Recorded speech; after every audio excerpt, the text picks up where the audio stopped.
Hello students.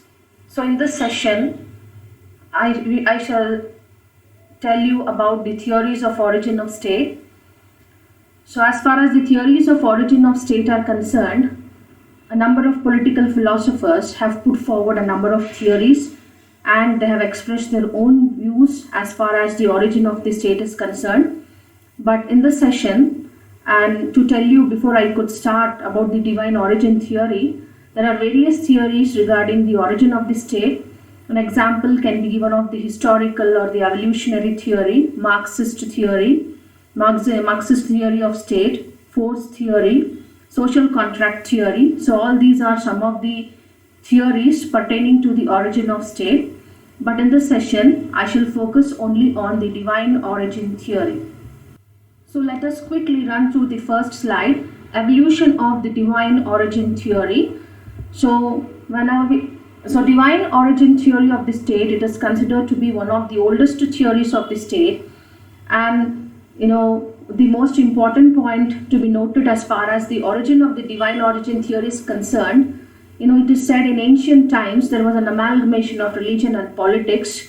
For example, the states of Mesopotamia, the rulers were the priest kings, and besides Mesopotamians, there are also other states like ancient Greeks, Jews, Persians. The people of these states, Japanese and the Indians, also had faith in this theory. They believed in this theory, but the Greeks and the Romans did not support this theory. So, basically it is said that, as far as the Greeks and the Romans are concerned, the religion played a very important place in Greece and Rome, but still the Greeks did not believe in the divine origin theory. The reason was that, according to the Greeks, the state was a necessary social institution, and this was not the result of divine will but of man's nature. Because in this theory, it was believed that the power to rule had a divine basis and sanction, or that the king's authority was drawn from some unseen power, and that unseen power is none other than the God. So it was believed that the God has sent the king as his representative to rule the people. So this was basically a feature of the divine origin theory, which the Greeks did not believe in. So according to them, the state was not the result of divine will, but it was the result of man's nature. On the other hand, as far as the Romans are concerned, they too did not support this theory. The reason was that they believed that the creation of the state was the work of the king and the people. So whereas here, the Romans insist that the state is created not again by the God, or in the sense what the divine origin theory says, that the king is the representative of God on the earth. Here the Romans believe that the creation of the state is the work of both the king and the people. So therefore, this is about the evolution of the divine origin theory. The divine origin theory finds its relevance in myriad sacred writings. So for example, it can be known from the Old Testament that the Jews expounded the divine origin theory, and the Jews believed that the God appointed the king, or dismissed or punished or killed the rulers. So this was as far as the Old Testament is concerned, and this is one of the examples where we can find that the divine origin theory is found in several sacred writings. Apart from this, an example I can give you from Mahabharata, the ancient epic of India. According to Mahabharata, Manu came as ruler in answer to the prayer of the people to God to save them from anarchy and destruction. So this was, the people believed that, it is, we can see that in Mahabharata, it says that the Manu has come as ruler in answer to the prayer of the people to God, which means that, the people have, heard, the God has heard to the supplications of the people, that the people have requested for a ruler in order to rule them. And so therefore, Manu has come on earth as a ruler in answer to the prayer of the people. And the main reason behind, that is why the people had prayed to God, or why the God had listened to the supplications of the people, is that people wanted, to save, some ruler.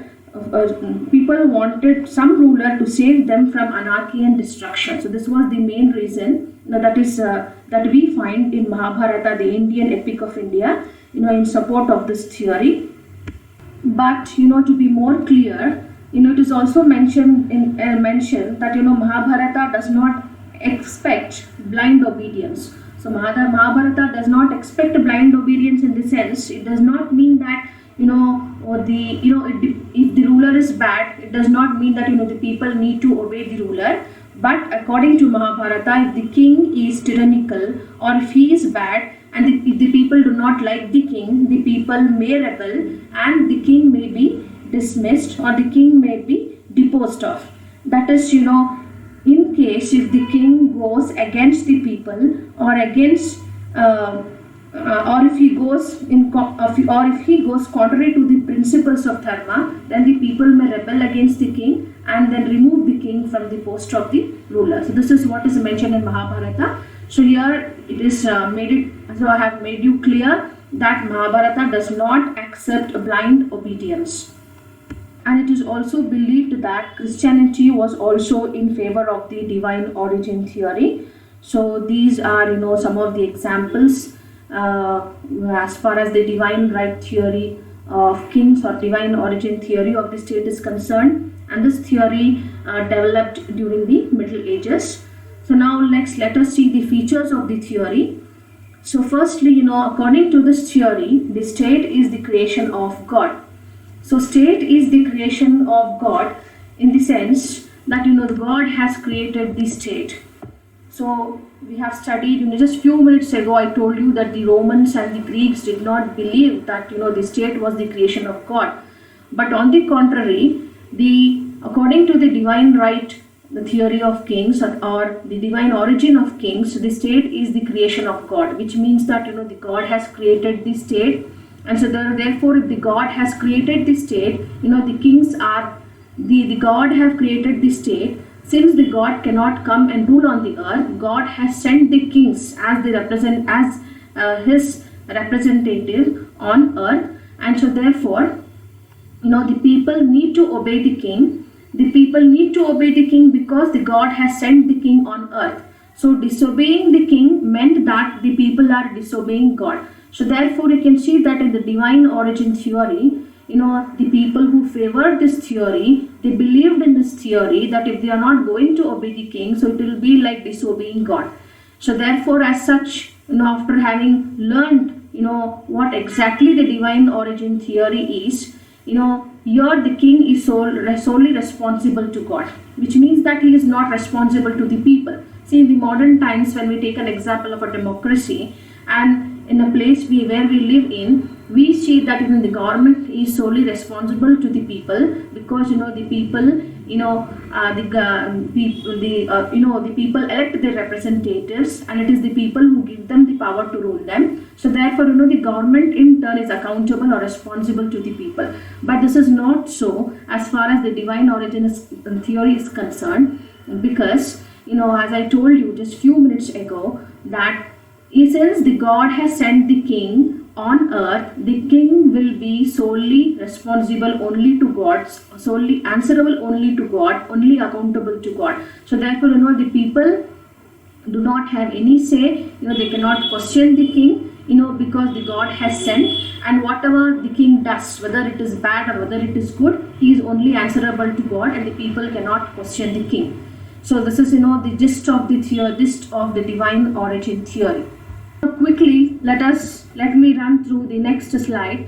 That is, let us see the advantages and disadvantages of the divine origin theory. So now coming to first two advantages. See, you might have understood very well what divine origin theory is all about. So I know that all of us are not going to accept whatever it is, because now in this contemporary times, the more focus is on scientific temper, where people encourage others to think scientifically. So in contemporary times, we are not going to accept this kind of a theory. But every theory for that matter, whichever it may be, it has certain advantages and disadvantages as well. So similarly, as far as the divine origin theory is concerned, it too has certain advantages. So the first is that maintenance of law and order. So what is this maintenance of law and order? See, now what we have learned in this divine origin theory is that the people are going to obey the king because he is the representative of God and earth, and disobeying the king is like disobeying the God. So in this sense we can say that the king will be in a better position to maintain law and order. So now if you just take an example in the modern times, what is happening is day by day the crimes are increasing day by day. And so though the government has made several laws, there are several rules and regulations that are to be followed by the people. Irrespective of all these, we see that the crime rates are increasing day by day. And so as far as the divine origin theory is concerned, we see that the people obey the king because the God has sent him. And so therefore it is easy for the king to maintain law and order. So this is the first advantage. And secondly, it is said, as far as the divine origin theory is concerned, it gives eminence, it gives the state a moral status. Gilchrist says that to regard the state as the work of God is to give it a high moral status, to make it something which the citizen may revere and support, something which he may regard as the perfection of human life. So this is according to Gilchrist. He says that this kind of a theory, that is a divine origin theory, gives the state a moral status.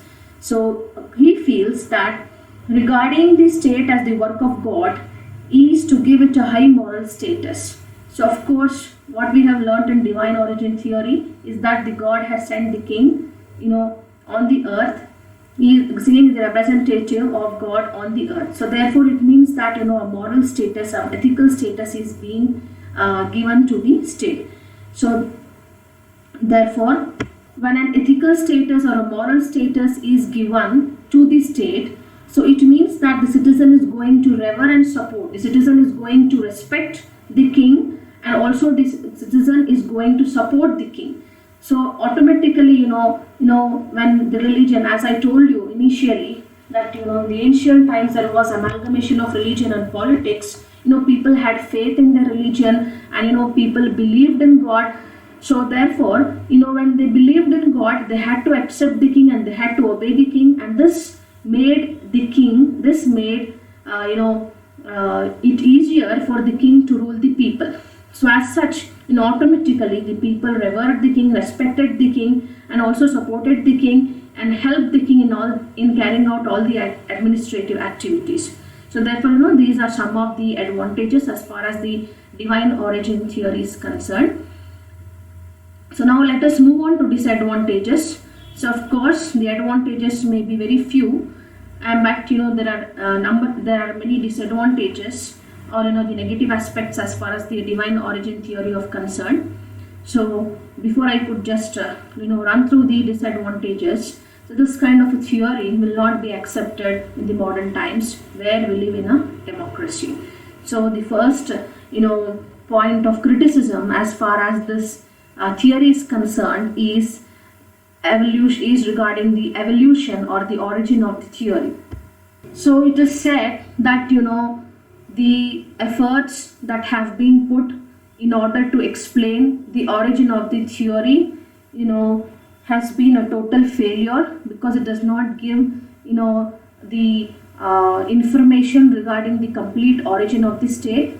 And this divine origin theory of the state is also considered to be unscientific because, as I just told you a few minutes ago, that in the modern times where there is a huge dependence on the science and technology, and due to science and technology, the inventions that has taken place and that has transformed man's life, nobody will agree to such kind of a theory, where people will not blindly believe that the God has sent the king on earth to rule them. So therefore, this can be regarded as unscientific. The critics have regarded the divine origin theory as unscientific.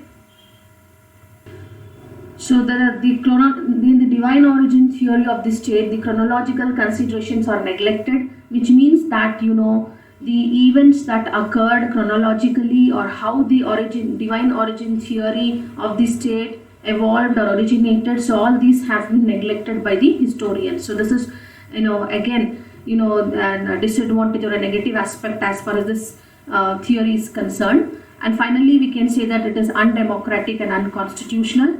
So undemocratic and unconstitutional. So now today, the countries of the world, basically believe that constitution is the supreme law of the land, and the government, performs its functions as in accordance with the provisions of the constitution. So everything is done in accordance with the constitution, and so therefore this kind of a theory which emphasizes or which focuses or which gives more importance to God, or in other words, that the God has sent the king on earth, it can be termed as undemocratic and unconstitutional. Thank you.